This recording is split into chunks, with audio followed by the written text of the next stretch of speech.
Creating your ads. In this section, I'm going to go through the evolution of how ads appear in Google, and believe me, it's very interesting. I'm also going to go through the best practices for writing killer ad text. It's really important you understand how to write ads which are going to generate your business clicks. We're going to look at how to create your first Google ad from scratch. I'm going to cover everything you need to know when it comes to ad rotation, and I'm also going to cover how you can create an ad schedule to suit your business. So let's hop straight into this section. Before we dive into the fine details of going through exactly how to create a Google ad, I thought it would be really good to go through the evolution of Google ads. So Google ads have changed so many times over the years, and the way they look in Google is always changing. So this is how a Google ad used to look in the year 2000.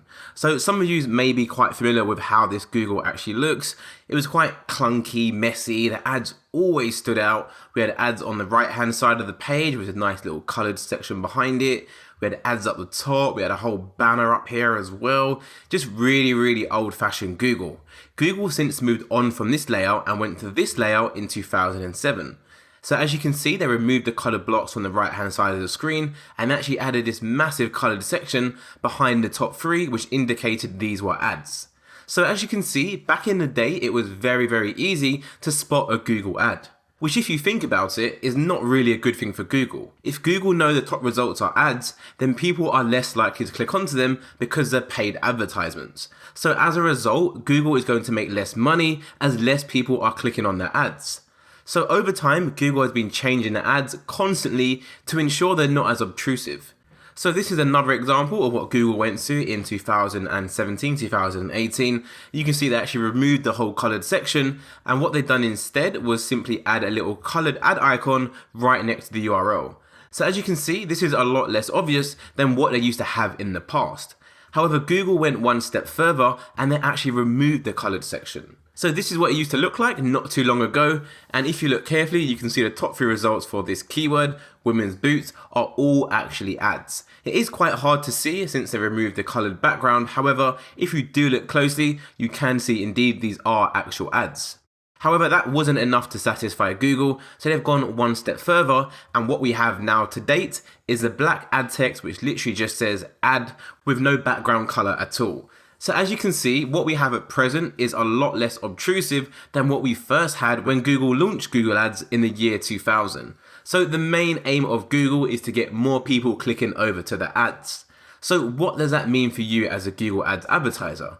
Well, it's actually a good thing, as there are a lot of people out there who aren't too fond of Google Ads and they just see it as a scam. I don't want to click any website at the top if it's an ad. However, since your ad now blends in with the organic section a lot better, people are going to click over onto your ad without knowing it's an ad in the first place. So what does that mean for you? It means more clicks over to your website and your landing pages, more eyeballs on your website and your brand. It's all good news for us. The only people who really suffer from these updates are people who are just doing SEO. So people who are trying to appear in the organic section, which is a section you see below the paid advertisements. But the main takeaway of this video is that Google ads are always changing.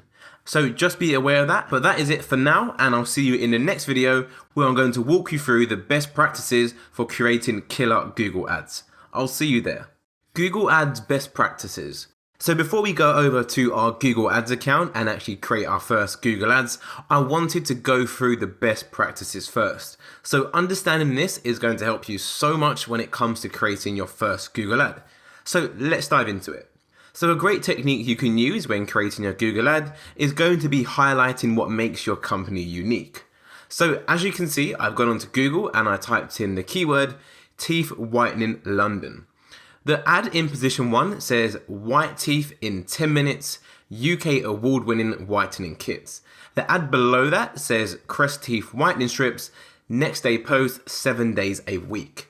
So from me not knowing much about teeth whitening and who's the best company, how long should it take, straight away from me, from a customer perspective, white teeth in 10 minutes sounds absolutely crazy, and I don't see any other company stating that.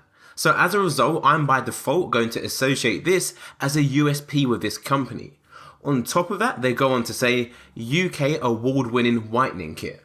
So this company, they can whiten your teeth in 10 minutes, and they also use the UK award-winning whitening kit. So this is 2 USPs for this company. So if I actually carried out this search and I was looking to get my teeth whitened, I would actually end up clicking the top ad as it has more appeal to me, primarily because of the titles they're using.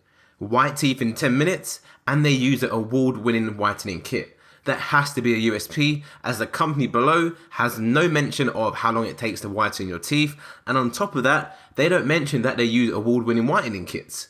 They might do in reality, however, as they haven't stated that in the title, there's no way of me knowing. Where the ad at the top has made it very clear, and as a result, I have associated that as a USP with that company. USP standing for unique selling point for those who wasn't aware. So as you can see, highlighting what makes your company unique, or at least comes across as unique, is going to help you a lot when it comes to generating more clicks on your ads. Another good strategy you can utilize is to focus on the benefits and not the features. So this is so important.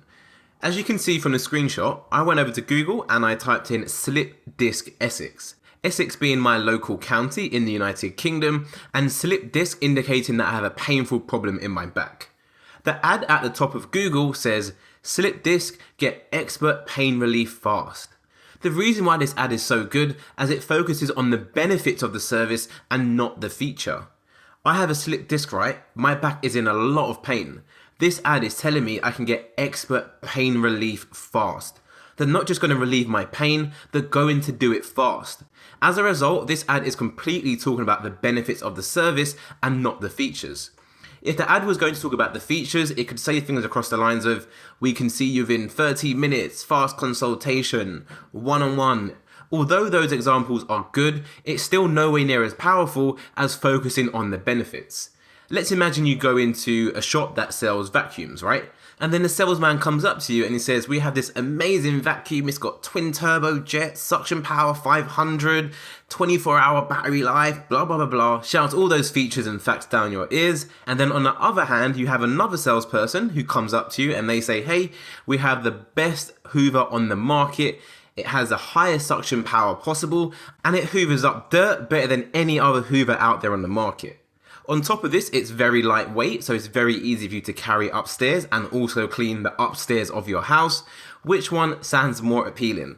The guy just shouting all the facts down your ears about suction power, which in reality actually doesn't mean that much, or the person telling you you can get the best Hoover on the market, which is going to make cleaning so much more easier. So when you're creating your ad text, make sure you focus on the benefits and not the features. Another good strategy to use is to include prices, promotions, sales and offers as much as you can in your Google ad text. So I went over to Google and I typed in memory foam mattress. We have an ad at the top of the page which says biggest ever discount, 40% off ErgoFlex memory foam. Then we have the ad below which says 10 best memory foam mattresses, UK's top mattress brands.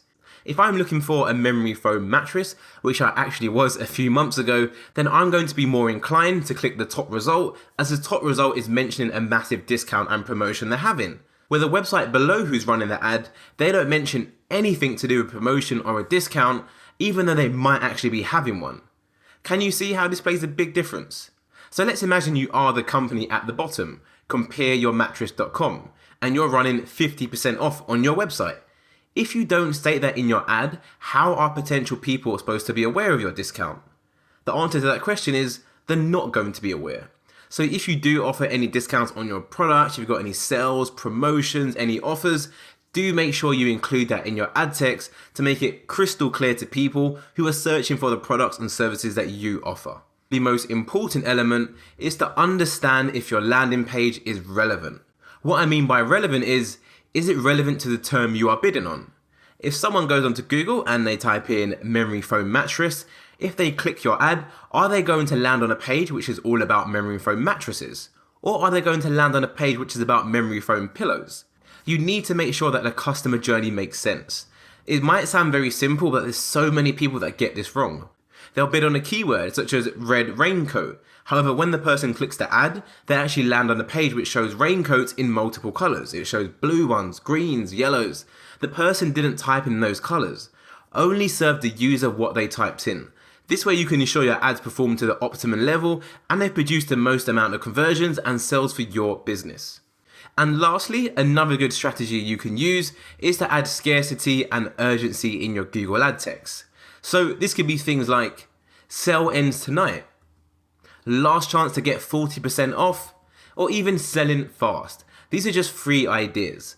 Adding scarcity and urgency is best used when you're running discounts, as you can tie the discount into the scarcity text as well, such as the middle one, last chance to get 40% off. If you're looking for a product and you see a website offering 40% off the product you're after, and they let you know this is the last chance to get 40% off, that's going to apply a bit of subconscious pressure, which may end up pushing you across the line to purchase that product. It's simple, but it's very, very powerful. So now we've gone through the best strategies, it's time to head over to our Google Ads account, and I'll show you exactly how you can create an ad from scratch. I'll see you there. In this video, I'm going to show you how you can create your first Google ad. So to create your ad, what you need to do is go into your ad group and then go to the ad settings. So let's go to ad groups on the left hand side. And as you can see, we now have our first ad group, which is the one we created earlier on in the course, ceiling fans for the theme room. So let's give that a click. And then what we want to do next is go over to the left hand side pane again, click ads and extensions, and just ensure you have ads selected. So as you can see on this page, we now have the opportunity to add multiple ads. So to add an ad, you can either click right here, or you can click the blue plus icon up here as well. They both do the same thing. So let's give this a click, and then we want to make sure we go for the top one, which is going to be text ad. So a text ad is a typical ad we've been looking at so far in this course, and is the one you most likely see when you're on Google carrying out a search for a query. So let's click this now. And as you can see, we have a few options such as a final URL, headline 1, 2, 3, display path, description 1, and description 2. So before we start writing our ad, we need to determine who we want to target in the first place. And as we've already done all of our keyword research, and we split our keywords up by theme, for us it's going to be super easy. We've already done all the legwork already, we've done all the research, and we've categorized all our similar keywords by a similar theme. So as we've already uploaded all of our keywords to do with the theme room, we are going to be creating an ad for the theme room. So we need to create ads for all of these keywords. You can see we've got some keywords to do with bathrooms, we've got bedroom, we can scroll down and we have living room, we have little girl room, we have large room and small room. So essentially what we need to do is cover as many of these topics within this theme as we can when creating an ad. This will ensure when someone goes on Google and they type in ceiling fans for bathrooms or ceiling fans for bedrooms, they are going to see an ad which addresses specifically what they typed in. So let's head over back to Google and we're going to create our first ad covering all of the keywords targeting the word large. As we have large quite a few times, we've got it here and we have it again down here. So let's go over to Google and make a start. So the first things first, the final URL, which is an option at the top, this is the URL the person is going to land on once they click your ad. So as we're creating an ad about large fans, what we need to do is make sure the landing page is relevant to the keyword we're bidding on and the keyword we mention in our ad text. So let's go back over to our example website, Hygiene Supplies Direct. Let's go over to fans and then go into ceiling fans. And here we have all of the ceiling fans. Now this isn't my website and I can't control exactly what fans show on what page. However, for the purpose of this training video, let's just imagine that the page I'm on now is all to do with ceiling fans for large rooms. So every fan on this page is going to be a large one and it doesn't have any small ones. So what I would do is I would copy my URL.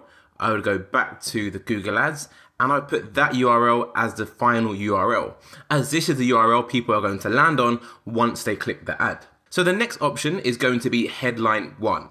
So what we want to do now is start crafting our main text, which most people are going to look at when they view our Google ad. So your headline 1 is going to be the first line of text you see in your Google ad. So like I said in the previous video, when it comes to best practices, I like to focus on the benefits of the product and not the features. So instead of saying something along the lines of twin motor, high powered fan or something like that, all to do with the features, what I like to do is focus on the benefits. So now if someone is buying a ceiling fan, then that tells me that this person is most likely going to be hot. And as a result, they want to buy a ceiling fan to help them cool down. So if I want to focus on the benefits of the product, what I could say is stay cool with our ceiling fans. If I could spell the word ceiling correctly, ceiling fans. Take off the word S as I reach my character limit. So as you can see, when you start typing in your headline on Google Ads, you actually have a 30 character limit per headline. So you need to be a bit creative sometimes and just make sure you fit within the boundary. So our headline 1 says, stay cool with our ceiling fan. Our headline 2, I'm going to say, suitable for all large rooms. We've got 2 characters left. So what I've done is I've basically addressed the keyword we're targeting, which is large rooms. I've got ceiling fan already covered in the first headline. And in the third headline, what I want to do is maybe add something a little bit unique to my business, or just something along the lines that will get the customer to click my ad and actually purchase a fan. So maybe something along the lines of next day delivery available. Next day delivery available, as if you're hot and you're trying to purchase a fan, knowing the fan is going to come the next day might give you a bit of incentive to click the ad and actually buy a fan from our website instead of one of the competitors. So once you're happy with the headline you have chosen, the next thing to do is to go to your display path.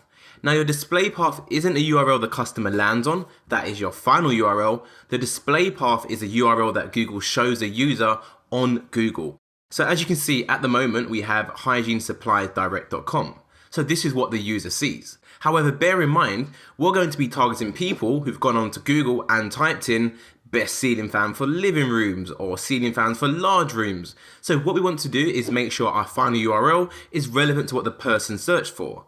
So what I'm going to do is edit the display path to try and include some of the keywords a person searched for. So what I'll do for path 1, I'll put in ceiling fan, and then I'm going to put in large rooms like so. So as you can see, our display URL now says hygienesuppliesdirect.com/ceiling fans/large rooms. So this adds further reassurance to the user that the page they're going to land on, which is all about what they search for, which is ceiling fans for large rooms. Now the last 2 options we have is description 1 and description 2. So typically what I like to do in a description is just reconfirm what I'm already saying in the main headline. Most people don't actually even read your description, they just read the main headlines, which is why it's super important to get those spot on. However, you also want to fill in your description as it's going to make your ad take up more real estate on Google's page. So for the description, we can go something along the lines of get a reliable ceiling fan and stay cool this summer. Free delivery on orders over £40. For description 2, we can go for quick and easy checkout. That's quite a bonus to have. A lot of websites are really clunky when it comes to the checkout process. So just saying that our website is quick and easy checkout. And then I'm going to go on to say orders placed before 2 p.m. arrive the next working day. So as you can see, I've only used 75 characters of my 90. In the ideal world, you want to try and get as close as you can to the 90, as it's going to make sure your ad takes up more space. So as you can see at the moment, we have our ad right here, we have our description below, and at the moment we have 3 lines in our description. If I actually use up all of my characters, so I'll just keep on typing, you can see it's actually giving me a whole another line. So what this does, it makes my ad taller and take up more real estate, which is going to make it more likely to generate more clicks. So just bear that in mind when it comes to creating your description, but just for the purpose of this training video, I'm going to leave it how it is for now. So once you've created your ad and you're happy with it, the next thing to do is to click save and create next ad. So you should always create 2 ads for a specific keyword. The reason being is because when you have 2 ads, Google is actually going to show both ads in rotation and you can get data on which ad is performing the best. For example, your first variation might have 100 impressions, which basically means 100 people have seen your ad and it might get 10 clicks, which is a 10% click-through rate. However, your second variation might get 50 clicks with the same amount of impressions, which means that ad performs a lot better as people are clicking that ad more often. However, if you don't have two ads, you won't know which is the correct one. Sometimes you might sit there and say, yep, I just created the best Google ad ever. It's got the best headline, the best description. However, in reality, that ad doesn't actually perform the best. There's no way of knowing which ad is going to be a good performing ad and which is going to be a bad performing ad. This is why we want to create two different ads. So when it comes to creating your second ad, what you want to do is only have one variable. So what that means is don't go out there and change every single thing. All we want to do is change one thing. So let's change one of the headlines and keep all of the rest the same. That way we can be super clear and see exactly why one ad is performing better than the other. So let me just come off this and click cancel and then click yes, leave, just to make sure I can see what I've done for my first ad. So what I'm going to do is come over here and create a new ad. The reason why I went back is just to see the headlines I used for my first ad. Let's give that a click and then go to text ad once again. And as you can see, when you come back, it actually populates your ad with all of the information you use in your previous ad. So when it comes to creating another variation, it's actually very easy to do. So in the first variation, in the first headline, I said, stay cool with our ceiling fan. So what I'm going to do in my second variation is change this to ceiling fans to cool you down. So a different variation, but I'm essentially saying the same thing. However, some people might resonate with this headline better than the other one. So now I've got two different variations for the same keyword. So let's save this ad. So once that ad has saved, I'm going to scroll down and click cancel. Yes, leave. And now you can see we have our two different ads targeting the same keyword, and the only thing that changes between them is going to be our first headline, stay cool with our ceiling fan, and ceiling fans to cool you down.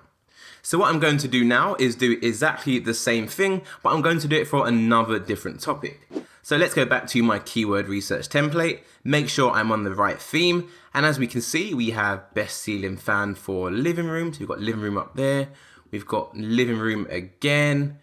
We've got living room right here as well. So what I'm going to do this time is create a Google ad for all the people typing in anything to do with living room.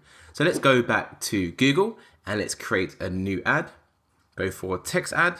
And the first thing I want to do is obviously go over to my website and make sure I have a URL which shows fans, which are all to do with the living room. So again, for the purpose of this training video, let's just pretend it's the same URL. However, if it is your website, do be sure to pick the best URL possible. So let's go back to Google Ads and leave in that same URL as before. For the first headline, we're going to change this to ceiling fans for living rooms.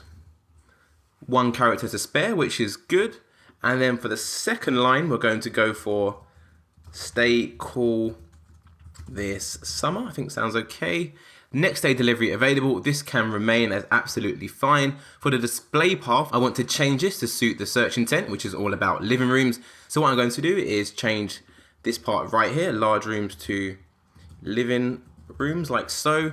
Now we have ceiling fans for living rooms, perfect. The description, get a reliable ceiling fan and stay cool this summer. Free delivery on orders over £40. Quick and easy checkout, orders placed before 2 p.m, arrive the next working day. So the descriptions, I can actually leave them as is, as there's no exact mention of what room this fan is going to be for. So once you're happy with your ad, go ahead and click save and create your next ad. And of course, like before, scroll down and then click cancel, yes, leave, and then add another ad, which is going to bring up the same ad text you use on your previous ad. However, as you can see in this instance, it hasn't actually done that. I know that because the headline 2 says large rooms. The last ad we created was all about living rooms. So this is actually the perfect time to show you exactly how you can copy an ad to create another variation if this method does not work. So you simply want to come off this, click cancel, yes, leave. And then whilst you're on this page, what you want to do is simply select the ad you want to copy, which is going to be this ad, as this is the one which references the keyword living room. So let's select the ad by checking this box right here. And then we're going to go up to edit and then click copy. Once we've copied this ad, we want to close the box and then simply do a Command V to paste or a Control V if you're on a Windows computer. So once we've done that, we want to click done right here. And it's really important you tick this box. If ad already exists in destination, create a duplicate. If you don't tick this box, then Google is not going to copy the ad for you, as you already have exactly the same ad within this ad group. So let's click paste. This is now going to copy the ad within the other 3 ads we can see below. And as you can see, we now have our new ad right at the top. This ad is in bold because it's a duplicate of our previous ad. So what we want to do is click the pencil icon to go into the ad so we can edit one of the headlines so it's a little bit more unique. So our first ad said ceiling fans for living rooms. So for this variation, let's change this ever so slightly and let's go for living room ceiling fans, like so, and then click save ad. And now this is going to be our second variation for the keyword targeting living room. So essentially what you want to do is do this for all of your different types of keywords within one theme. Once you've done enough ads to cover all of your keywords in one theme, you want to go back to your Google Ads account, create a new ad group, add in your keywords, and then do the same thing for a different keyword theme. For example, I could do exactly the whole same process, all to do with keywords which are all about ceiling fans and lights. But essentially, that is how you create your first Google ad. If we go back to our Google Ads account, just go through to the overview, and then let's go to one of our campaigns. Well, we only have one campaign, so let's go into that campaign for domestic fans. And then let's go into the ad group, which is all about rooms, the one we just created. And I want to show you something on the keyword selection page. So this is the page which shows all of our keywords. If you want to get to this page, you simply just go to keywords on the left and then click search keywords. And this will show you all the keywords we added to our Google account. And again, these are just the keywords we've copied from our spreadsheet. However, now we've added our keywords in, Google actually gives us a bit more information about these keywords under the status column. So as you can see, this keyword is eligible to show. However, the keyword below it, great room ceiling fans, I am currently below the first page bid. My max cost per click I put down was £3 per click. However, Google is telling me if I want to be on page 1 for this keyword, I need to increase my maximum cost per click to £5.40, otherwise my ad is not going to show. So it's always a good idea just to look through all of your keywords and just make sure you review the data and look at what keywords you can and which ones you cannot bid on. So for example, this keyword might not be a good keyword for me anyway.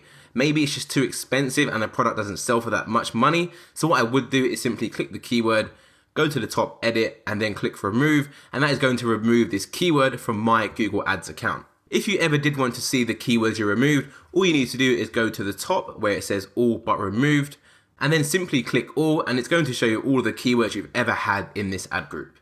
Ad rotation. So in this video, I want to go through the two options you have when it comes to rotating your ads. So let's head over to the Google dashboard.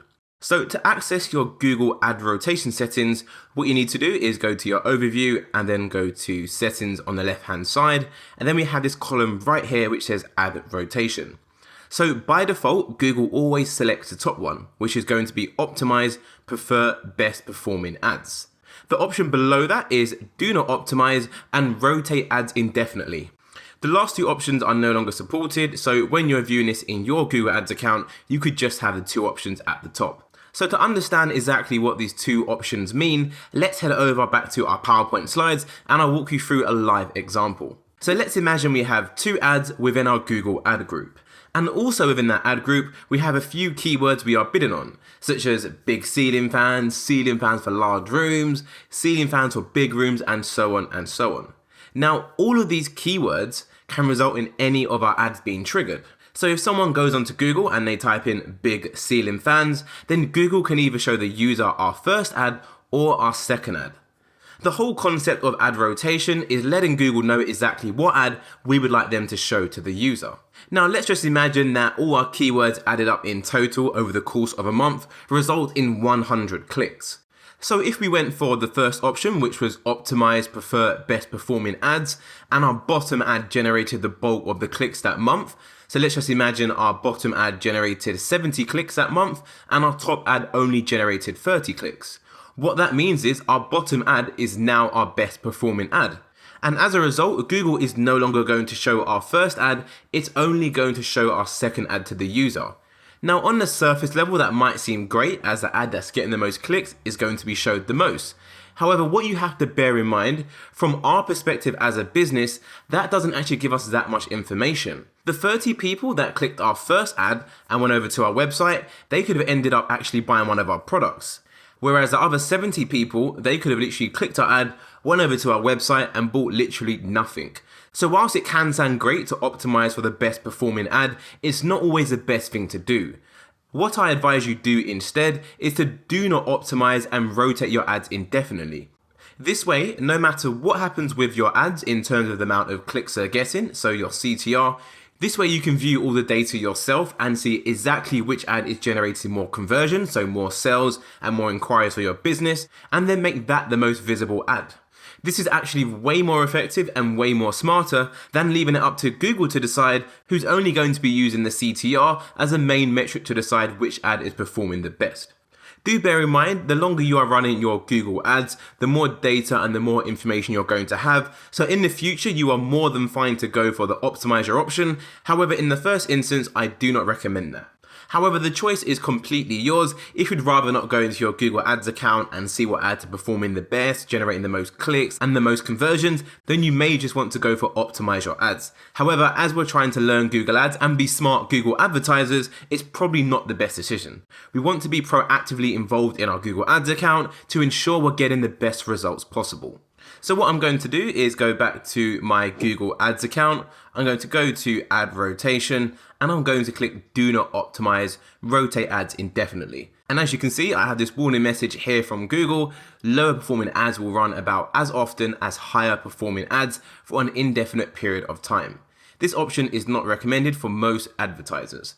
Absolutely fine. I'm going to click Save. And all I'm going to do is log into my ads account every single week, depending on how many clicks you're getting. If you're getting a lot of clicks, then you may need to log in every other day. But essentially, you need to log into your ads account and just measure how many clicks your ads are getting. So that is very easy to do. All you need to do is go into your ad settings and then click ads. And then on the right hand side, you can see how many clicks you're getting, your impressions, your CTR, which is your click-through rate. You can actually click columns right up here, and you can add the metric which we need to add, which is going to be conversion. So I'm going to show you how you can set up conversion tracking later on in the course. But for now, just make sure you have the box conversion ticked and then click apply. And this is going to add a column in your overview, which shows you how many conversions you're getting. So over time, you'll be able to see exactly which ads are generating the most conversions for your business. Ad schedule. Within your Google Ads account, you have the opportunity to create an ad schedule just for your campaigns. So by default, if you don't create an ad schedule, then what Google is going to do is show your ad every single day of the week, so Monday to Sunday, and 24/7 as well. So what you want to do is make sure you go into your ads account and create an ad schedule. So an ad schedule gives you the opportunity to say, hey Google, only show my ads on Mondays. Maybe only show it on Tuesdays, Wednesdays, and so on and so on. You can also tell Google to only show your ad between specific timeframes, such as from 9 a.m. to 5 p.m., which might be the hours that your business operates.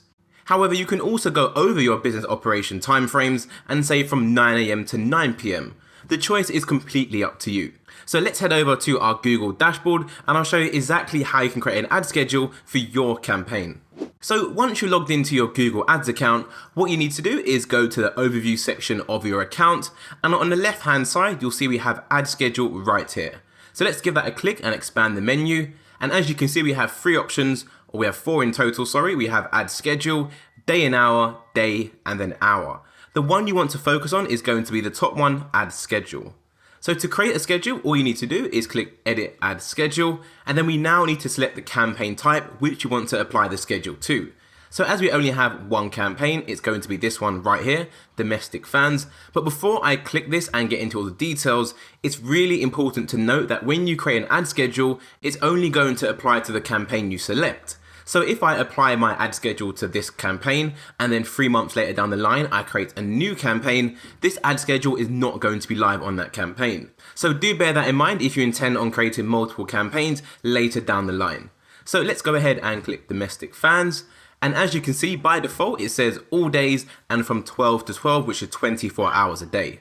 So we can actually click the drop down arrow and see multiple options.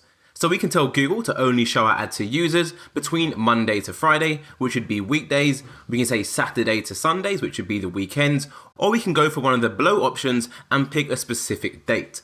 So I'm going to go for Monday to Fridays, and I'm going to go for 9 a.m. to 5 p.m. So let's go to 9 a.m. right here, and then scroll down to 5 p.m., which is going to be 1700. like so.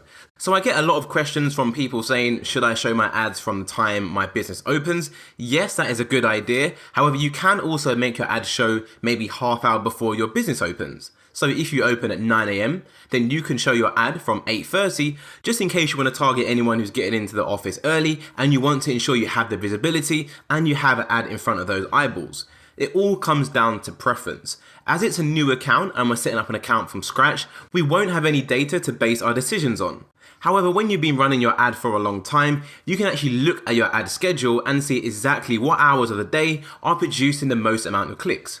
For example, you could find out that Mondays at 2 p.m, that is when the majority of people are carrying out a search and seeing your ad. So you may want to allocate more of your budget to that specific day and time. However, let me just add a specific date just to show you how to do that. So let's say we want our ads to run on Monday and we want them to run from 1 p.m. to 2 p.m. only on Monday. So 1 p.m. like so. And we need to find 1400 for 2 p.m.